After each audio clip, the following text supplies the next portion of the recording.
Hello everyone. So our next topic of today is G7 summit. अब G7 summit जो है अभी recently हुआ है अपुलिया इटली में इन जून 2024 में। तो इसमें इंडिया को जो है as an outreach country invite किया गया था। तो अब ये बेसिकली G7 है क्या, मतलब इसका क्या क्या इसकी बैकग्राउंड है। वो ये है कि ये बेसिकली है एक informal group of advance democracies जो एनुअली मिलती हैं सारा कोऑर्डिनेट करने के लिए ग्लोबल इकोनॉमिक पॉलिसी के बारे में। तो 1973 में एक ऑयल क्राइसिस के टाइम पे ये ग्रुप जो है ओरिजिनेट किया गया था, ठीक है। और 1975 में इनकी जो है फर्स्ट मीटिंग हुई थी। तो अब इसके मेंबर्स कौन कौन से हैं? मेंबर्स हैं इसके 7 मेंबर्स। ऑब्वियसली अगर 7 है तो इसके 7 मेंबर्स ही होने वाले हैं। तो कौन कौन से मेंबर्स हैं, अगर आपको मैं इसकी एक शॉर्ट फॉर्म देती हूँ, वो ये है, जूस गर्लफ्रेंड के नाम से जो है आप इसको याद कर सकते हैं। What is it? Juice girlfriend. This is going to be the trick for remembering this G7 summit countries. तो कौन कौन से members हो गए? J for Japan. Here is Japan. Japan, UK, UK USA. Then I for Italy. I for Italy. C for Canada. E for England. UK को England के नाम से आप जो है याद कर सकते हैं।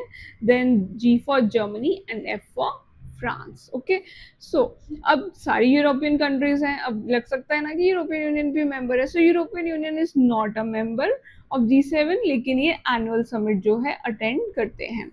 अब इनका कोई परमानेंट सेक्रेटेरिएट नहीं है, नो परमानेंट सेक्रेटेरिएट। ओके, तो इस चीज के बारे में भी आपको पूछा जा सकता है। अब इनकी प्रेसिडेंसी जो है एनुअली रोटेट होती है अमंग द मेंबर कंट्रीज। जो भी ये 7 कंट्रीज है, हर साल इन्हीं कंट्रीज में अलग अलग जगह पे जो है इनकी प्रेसिडेंसी रोटेट होती है। जैसे जून 2024 में कहाँ पे हुआ था? अपुलिया इटली में।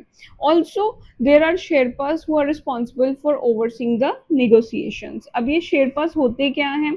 शेरपास बेसिकली एक मिनिस्टर्स हो गए जो कि रिस्पॉन्सिबल होते हैं सारी नेगोशिएशंस वगैरह को चेक करने के लिए।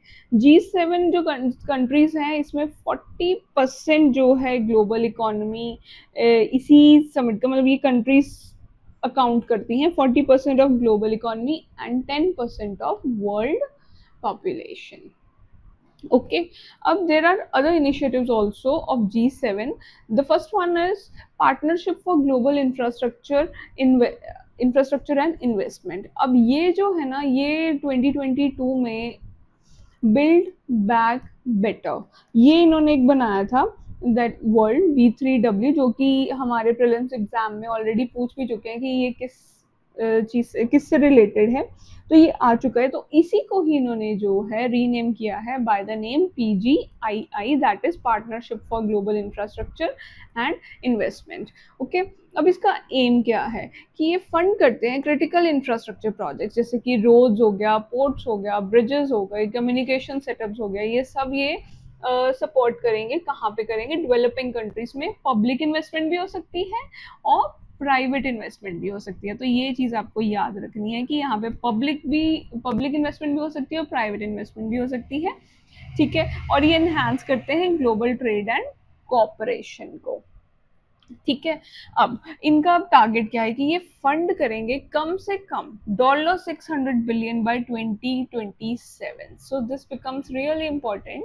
आपको ये याद रखना है। एक तो इसका एम क्या है कि ये फंड करेंगे, इनका एम ही क्या है कि ये फंड करेंगे क्रिटिकल इंफ्रास्ट्रक्चर प्रोजेक्ट्स को। कहाँ पे करेंगे? डेवलपिंग कंट्रीज में करेंगे। कैसे करेंगे? पब्लिक एंड प्राइवेट इन्वेस्टमेंट से करेंगे। किस लिए करेंगे? To enhance global trade and cooperation. और ये फंड करेंगे nearly $600 billion by 2027. Also, there is one more network, that is Blue Dot Network. It is related to PGII or G7. Now, what this network is all about? It is a joint project. ये joint project है 3 countries का। तो ये आपको पता होना चाहिए किस किस का है। यूएसए का है, जापान का है एंड ऑस्ट्रेलिया का है। अब इनका एम क्या है ब्लू डॉट नेटवर्क का? ये बेसिकली शेप करना चाहते हैं, shape the standards and trust the Trust the principles of PGII. This is what it is all about. Trust principles of PGII. Okay, so this is what PGII is all about. Now, next G7 initiative is Energy for Growth in Africa. It is also by G7. इसका aim क्या है? To increase access to external investment for clean energy sources across the African continent. Access increase करना है, जो बाहर से लोग जो आके invest करेंगे clean energy में, तो उसके लिए इन्होंने जो है इस ग्रुप को बनाया है अफ्रीकन कॉन्टिनेंट के लिए, क्योंकि हम सबको पता है कि अफ्रीका इज रिसोर्स रिच, लेकिन वहाँ के इंटरनल कॉन्फ्लिक्ट्स की वजह से लगा लो या फिर डिफरेंट डिफरेंट चीज़ों की वजह से वहाँ पे इन्वेस्टमेंट के लिए प्रॉब्लम आती है। अगर हम बहुत ज़्यादा न्यूज़पेपर में इन चीज़ों के बारे में रीड करते तो हमें पता होती हैं ये चीज़ें, ठीक है। तो ये बेसिकली क्या है, एक्सटर्नल इन्वेस्टमेंट की एक्सेस के लिए है। There is also one more group that is Hiroshima AI process. अब हिरोशिमा नाम से तो लगता है कि हाँ may be it must be related to Japan, but no, it is related to, it is an effort by G7 to determine a way forward to regulate artificial intelligence. अब artificial intelligence हम ले तो आए हैं, अब उसको regulate वगैरह करने के लिए भी तो कुछ होना चाहिए। तो ये बेसिकली एक वे फॉरवर्ड निकाल रहे हैं कि ये रेगुलेट कर सके आर्टिफिशियल इंटेलिजेंस को। Okay, so thank you, that's all for today. Do like, share, subscribe and comment down below. Do share it with your friends if you like it. Thank you, see you in the next class.